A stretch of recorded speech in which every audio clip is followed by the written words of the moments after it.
new Chicago Aftershock roster. That's everybody. And we see Corwin Weber up there in the top right. Sorry, I had to squeeze you in there, Corwin. Yeah. So finally, Chicago Aftershock have a completed roster. And there's a couple kind of funny things in here. There's a lot of previous Ironman players who played last year. And some guys who've played on the team before, coming from the Ironman, going back to Aftershock. There's a lot. We have Trent Nita up in that top right there. You know, I'm not too familiar with Trent. He only spent 2 years in the pro division. He played 2022 and then some tournaments in 2023. I think we all know Nick Slowiak. Nick Slowiak, a long-time pro player, played with the Ironman for the last 3 years.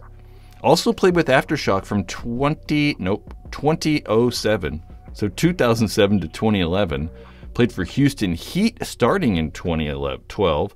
He's also played for X Factor, 187, a bunch of different teams. Then we have Clay Hughes, another person I'm not extremely familiar with, but at least I recognize his name.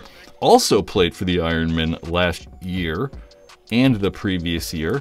We have Carlos Cortez. Carlos Cortez, a very good Snakeside player. Played with NYX, New York Extreme last year. Played with Damage the year before that. Played with the Ironman in 2021 and 2020. And another Ironman player, Al Fernandez, played with the Ironman for nearly 20 years. Started playing with him in 2014 after San Jose Royalty broke up. And now he's finally leaving the team after 9 whole years. And then there's Corwin over there, Corwin Weber. He played for Level for the last 3 years. 3 years. Yeah, I just don't know. He looks like a Sabonis. Domantas Sabonis, which is kind of crazy. Then Corey Hall, we all know Corey Hall, maybe not all of us, but Corey Hall's been around for a little bit. Also another standout player. Played with NYX for the last 2 years, spent 2 years with the Ironman before that, played a whole 1 tournament with the Saints. Thomas Kim, played with Aftermath in 2022, but didn't actually play paintball last year. He's also played with DMG, played with the Ironman for a little bit there, played with Breakout Spa. Also Manchester Firm, which is kind of cool, getting on 2 of those European teams. John Parrish, we've talked about last week. He's played for X Factor, played for the Ironman, Aftershock. He's coming back to Aftershock.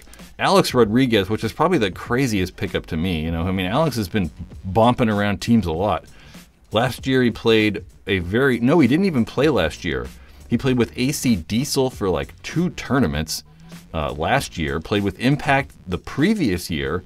Also played with the Ironman for 1 tournament in Las Vegas, but did spend 4 years on Dynasty.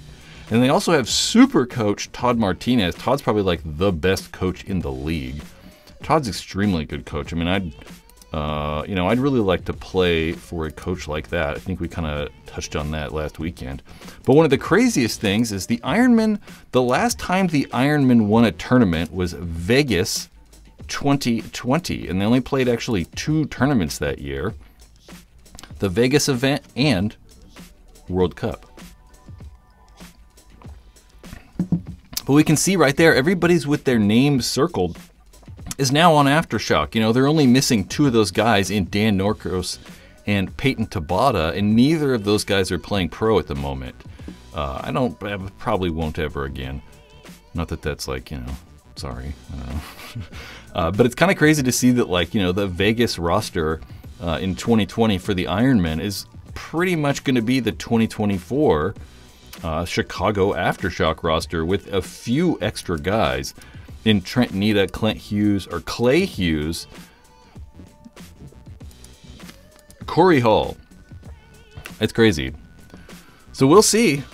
You know, I'm kind of curious about this roster. I mean, it looks like it could be pretty good.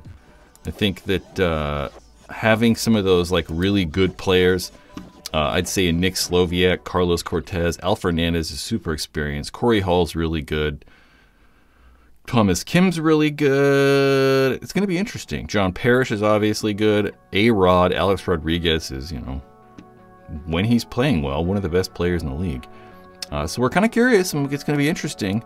It's neat to have these like historic old teams. It's neat to have the Ironman and Aftershock, teams like Dynasty, just, you know, grinding it out. and staying in the Pro Division for a very, very long time. I like it. Some Brain says, I'm confused now. Is Shock or the Ironman supposed to be a flagship die team? You know, probably the Ironman. I would say the Ironman because they've, you know, historically been, you know, just Die's main team. But I'd also think that the Aftershock guys, or, you know, Chicago Aftershock, will kind of be also that. But I would imagine that the Ironmen are still going to get, you know, more support, you know, than Aftershock.